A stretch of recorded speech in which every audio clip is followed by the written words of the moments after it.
আমাদের বাঙালি প্রায় প্রতিটি পরিবারে শিং মাছের ঝোল রেসিপিটি খুবই জনপ্রিয়। আসসালামু আলাইকুম এভরিওয়ান, আশা করি সবাই অনেক বেশি ভালো আছো। আজকে আমি তোমাদের সাথে একটু ডিফারেন্ট ভাবে খুবই সুস্বাদু শিং মাছের ঝোল রেসিপিটি শেয়ার করতে যাচ্ছি। তো এজন্যই একটি কড়াইতে আমি প্রথমে নিয়ে নিয়েছিলাম সরিষার তেল, তাতে আমি দিয়ে দিয়েছিলাম পেঁয়াজ কুচি আমি বেশ ভালো মতো বেশ কিছুক্ষণ নাড়াচাড়া করে নিচ্ছিলাম। এরপরে আমি দিয়ে দিয়েছিলাম বাটা মশলা। প্রথমে এখানে ছিল রসুন বাটা, তো এটাও আমি বেশ কিছুক্ষণ নাড়াচাড়া করে নিই। তারপরে আমি দিয়ে দিয়েছিলাম আদা বাটা আর গুঁড়ো মশলা। তো গুঁড়ো মশলাগুলোর মধ্যে ছিল হচ্ছে ধনিয়ার গুঁড়ো, হলুদ গুঁড়ো, শুকনো মরিচ গুঁড়ো আর সেই সাথে জিরা গুঁড়ো। গুঁড়ো মশলাগুলো দিয়ে হালকা একটু পানি দিয়ে আমি মশলাগুলো বেশ ভালো মতো কষিয়ে নিচ্ছিলাম। কষানোর এ পর্যায়ে মশলাগুলোতে আমি দিয়ে দিয়েছিলাম স্বাদ মতো কিছুটা লবণ।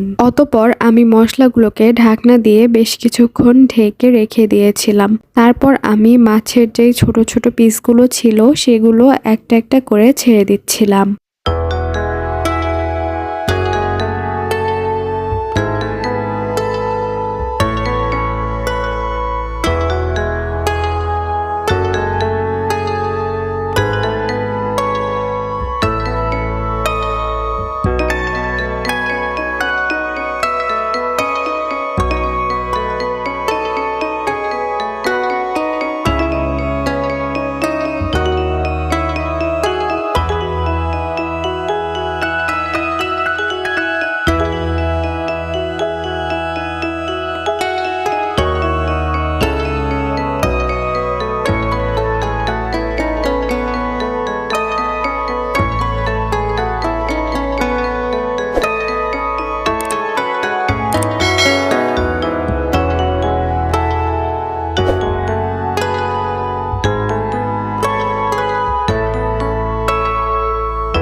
এই পর্যায়ে আমি মাছগুলোকে ঢাকনা দিয়ে উঠিয়ে নামিয়ে কষিয়ে নিচ্ছিলাম এবং কষানো হয়ে গেলে মাছগুলোকে আমি একটি বাটিতে তুলে নিচ্ছিলাম। মাছগুলো বাটিতে সব উঠানো হয়ে গেলে এখানে আমি দিয়ে দিয়েছিলাম নতুন আলু টুকরো টুকরো করে কেটে রাখাগুলো। নতুন আলু আমি বেশ কিছুক্ষণ ঢাকনা দিয়ে ঢেকে এবং উঠিয়ে নামিয়ে এভাবে কষিয়ে নিচ্ছিলাম। তো আলুতেও আমি বেশ কিছুটা পানি দিয়েছিলাম যাতে আলুগুলো ভালো মতো সিদ্ধ হয়ে আসে।